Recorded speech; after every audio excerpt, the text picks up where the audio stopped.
Hello lovely, this is the second lesson in our very beginners, absolute beginners, total beginners series.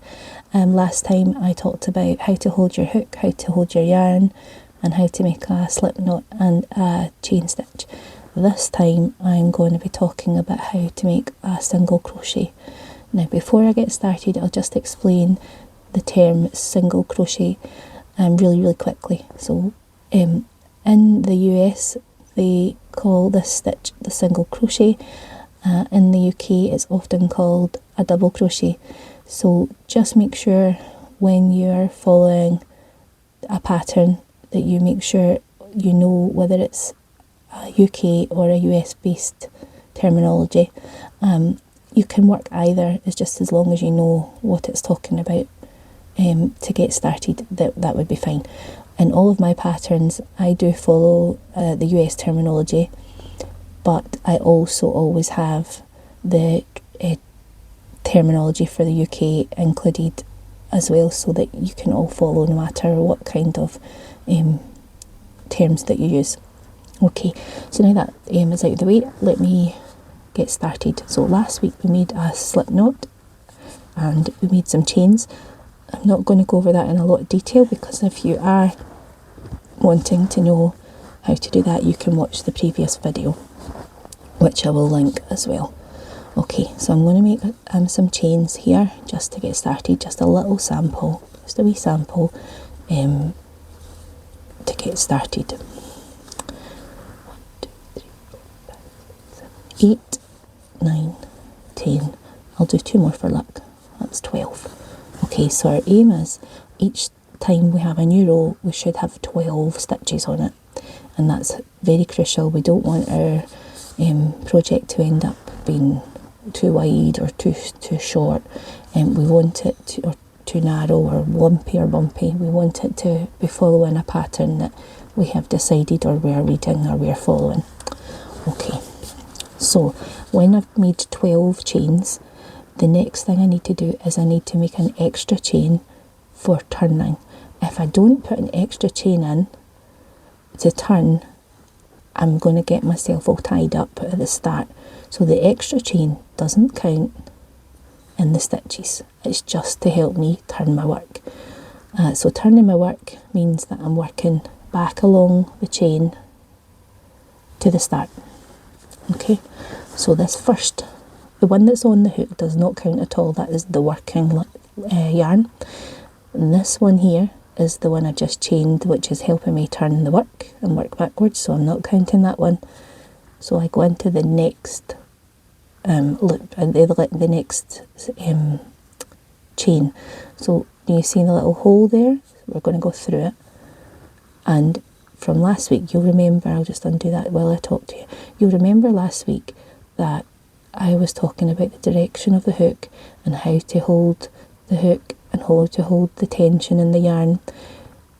So a quick recap: your dominant hand holds the hook, your dominant pointing finger keeps a check on the loops that are on the hook so that they don't slide off, and your non-dominant hand is in charge of holding the tail or the worked chains. Your non-dominant index finger and palm and other fingers that you might want to use are for your tension. When they're working when a stitch has been worked in, your hook is at rest, it will be pointing away from you. When it's in work and you've wrapped the yarn, you've yarned over, it's pointing up to the sky. When it's coming through the loop, it's pointing towards you, and then it goes back to its resting position. So that's us made our first single crochet. Next one, we're going to go into the next available hole.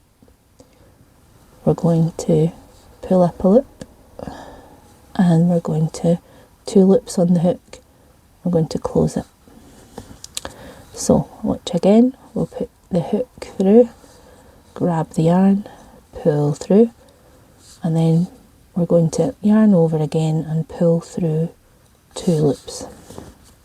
We've now made our 1, 2, 3 single crochets.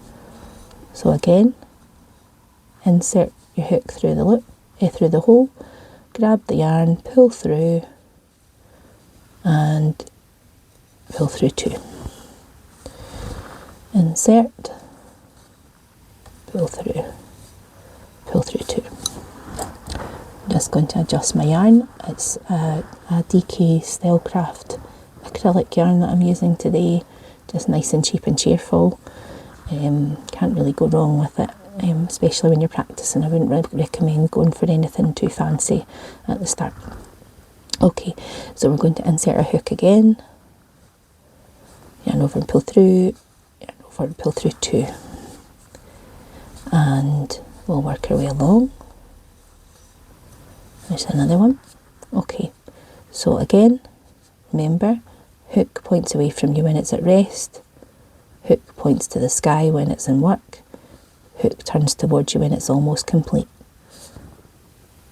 Non-dominant hand works its way along the stitches to keep a good tension between you and the project. Non-dominant hand works the rest of the tension of the working yarn. Dominant hand works the hook and the working loop. Okay, so we're going to insert, and as I insert you'll notice as well that it's pointing towards me.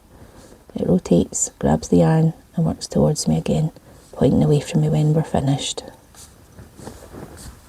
Okay, insert, pull through 2,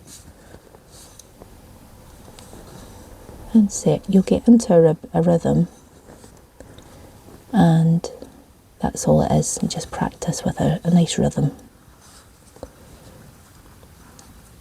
Let me just check how many stitches I've got before I finish the row. Okay, so you can see that they're nice little repetitive patterns. Okay, so remember how many I had said I had at the start? It was 12 chains plus an extra one for turning. That's not counting. Okay, so 1, 2, 3, 4, 5, 6, 7, 8, 9, 10. I've got 2 left to work. 11 and 12. There we go. That's my first row done. You've made your first row, well done. Okay, again I'm going to chain 1 again, and that's my turning chain. I'm not counting that as a stitch, so I am still going to work into the first stitch. So turn your work, just like that. You turn your work, you just rotate the piece of fabric that you've made, and you're ready to start. So remember, we don't count the bits that were the hook, the bits, the loop that's on the hook. We don't count this one, that's our turning chain. So we're going into the next one, and make sure that your hook goes through both parts of the V-stitch at the top and pull through. That's 1. Insert. Now you can see the 2 loops for the V-stitch. So now I've got 3 there, and I'm just going to yarn over and then pull through 2. So the beginning one was different because obviously the stitch below was just a chain. Now, from now on, it's going to be very, very easy, very similar. So we're going to go insert through the space here, making sure the V is on the hook, and then we're going to yarn over and pull through, and yarn over and pull through 2. And we'll work that all the way along and try and make it as even as you can. I'll remind you again that you want your wrist to be as rested as possible. That you'll see that I'm rotating my hook. My wrist hasn't moved. My wrist is resting. And that's so that we get nice even stitch, but also to protect our wrist from being achy with repeated use. Okay, so the aim, remember, was I had 12. Your project could have as many as you like. Your aim is to make sure they stay the same. So I'm just going to check that I have 12. just see.